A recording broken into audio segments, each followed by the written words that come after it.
Hello guys, it's me Wayne, back again with another mini vlog. For today's video nga, pupunta kami ng bayan dahil bibili kami ng ulam. Nagulat nga ako na makita ko tong pure gold, malapit na talaga tong matapos. Umuunlad na rin talaga tong bungabong. Sana sa sunod, SM bungabong naman. Huy! Pagkababa nga namin ng sasakyan, nagulat ako dito sa aking pamangkin. Kinabog pa kami ng nanay niya dahil nakalipstickan. Huy! Ano ka ba talaga, lalaki o babae? Nakabili na nga ako ng isda tsaka mga gulay. Pagkatapos nga namin bumili, dumaan kami dito sa may Lucky A. Bumibili nga pala ito ng laruan para sa kanyang anak. Naghanap-hanap na rin nga ako ng para kay baby para may iba naman siyang laruan. Madami nga laruan yung anak ko kaya lang ayaw na niya at nananawa na siya. Parang ikaw, pag nanawa na, maghahanap na rin ng iba. Hey! Pagkadating ko nga dito sa bahay, lulutuin ko na itong binili kong ulam. Sunod-sunod kasing karne ang ulam namin dahil sa mga handaan. Huy! Kahit hindi invited, pumupunta para makalibre.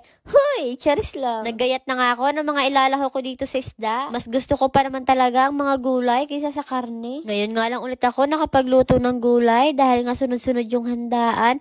Huy! Sana all invited. Ang una ko nga ginawa ay nagsalang na muna ako ng tubig, tapos nilagyan ko na rin ng sibuyas at saka yung kamatis. At ito nga yung nabili kong isda. Mga ganito nga yung gusto kong ulam dito sa probinsya. Lalo na ngayon tag-ulan, masarap talaga humigop ng sabaw. Pinakaluan ko nga muna dito yung sibuyas at saka yung kamatis. Pagkatapos ay nilagay ko na rin tong isda. Dinamihan ko na rin nga yan para bigyan si na mama. Palagi ba naman ako nakakalibre ng ulam sa kanila? Kaya naman sabi ko ako naman ngayon. Magluluto pa nga sana si kuya ng ulam kaya sabi ko ay huwag na't ipagluluto ko na lang sila.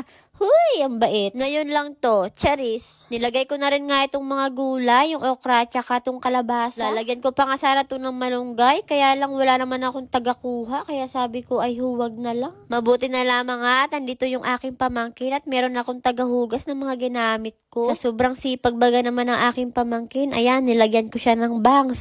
Huy, ano yan? Dahil nga 2024 na, kaya sabi ko ilalagyan ko siya ng bangs para new look naman. Natuwa rin nga itong pamangkin ko dahil bagay daw nga sa kanya yung bangs. Kaya naman nung after ko siya magupitan, ay nagupit din ako ng bangs pero konti lang at baka ako'y maging Dora. Sinasayawan ko nga yung pamangkin ko dyan para mas sipagan pa niya. Kaya lang pag daw ako tumigil sa pagsasayaw ay titigil niya din ang kanyang paghugas. Hoy, bakit ganyan? Makisama ka naman. At heto, nung malapit na nga maluto ay nilagyan ko na rin to ng asin. Pagkatapos ay nilagyan ko na rin ng konting bitsin. Pangit daw ang maglagay ng maraming bitsin kaya naman laging konti lang yung nilalagay ko. At pagkatapos niyan ay nimekos-mekos ko na. Huy, konting mekos-mekos lang nga pala yan dahil nga pala yung isda ay madudurog na. Dahil nga matabang pa pala tong niluluto ko kaya naman dinagdagan ko na ng asin. Ako kasi yung taong laging tinitikman yung niluluto ko para malaman ko kung tama na yung lasa. Gusto ko din kasi perfect yung aking niluluto. Huy, perfectionist yan. Feeling ko nga ay mauubos yung sabaw ng aking niluto dahil nga panay ang tikim ko. Huy. At nung tinikman ko nga ay feeling ko kulang pa kaya naman nilagyan ko ng paminta. Malilimutin din kasi ko, ikaw lang yung di ko nalilimutan. Huy! At nung feeling ko perfect na yung aking niluto kaya naman tinigil ko na at baka madurog na yung isda. At pagkatapos ko nga lutuin ay tinakpan ko na at baka makuha ng iba.